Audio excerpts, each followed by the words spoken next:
દિવાળી પહેલા સુરત એસીબીના હાથે લાંચી અધિકારી ચડ્યો। અડાજણ સબ રજિસ્ટ્રાર કચેરીના અધિકારી 2.5 લાખની લાંચ લેતા એસીબીના હાથે ઝડપાયો છે।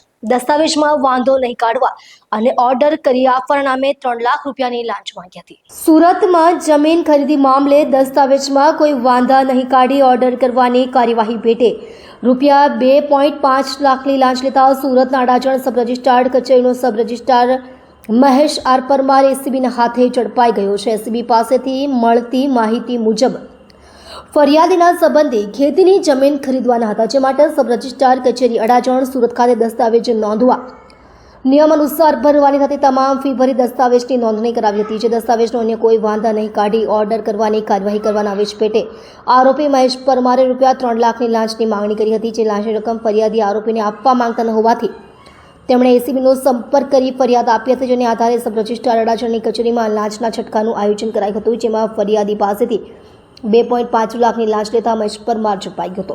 એક જાગૃત નાગરિકની ફરિયાદ મળેલી કે પોતાના અસીલ એ જમીન ખરીદવાના હતા।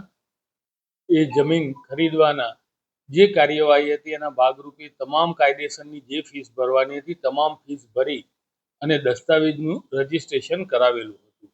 એ દસ્તાવેજનું જે રજીસ્ટ્રેશન થયેલું હતું એ દસ્તાવેજમાં અન્ય કોઈ પ્રકારના વાંધા નહીં કાઢી અને દસ્તાવેજ છૂટો કરવાના અવેજ પેટે આ કામના આક્ષેપી મહેશ કુમાર રણજીતસિંહ પરમાર, જેઓ સબ રજિસ્ટ્રાર સુરત 8 અડાજણ ફરજ બજાવે છે, તેઓએ પ્રથમ 3 લાખની માગણી કરેલી અને ટ્રેપ દરમિયાન 2.5 લાખ રૂપિયા એમણે રકઝકના અંતે સ્વીકારેલા અને તેઓ પકડાયેલા છે।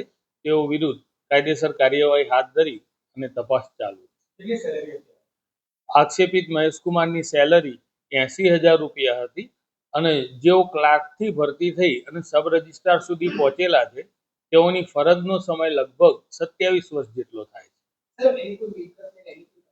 હા, આવું આગળ જે ટૂંકમાં અમને ઇનપુટ મળશે એ મુજબ અમે ઇન્વેસ્ટિગેશન કરીશું અને આપનો વખતો વખત જાણ પણ કરીશું।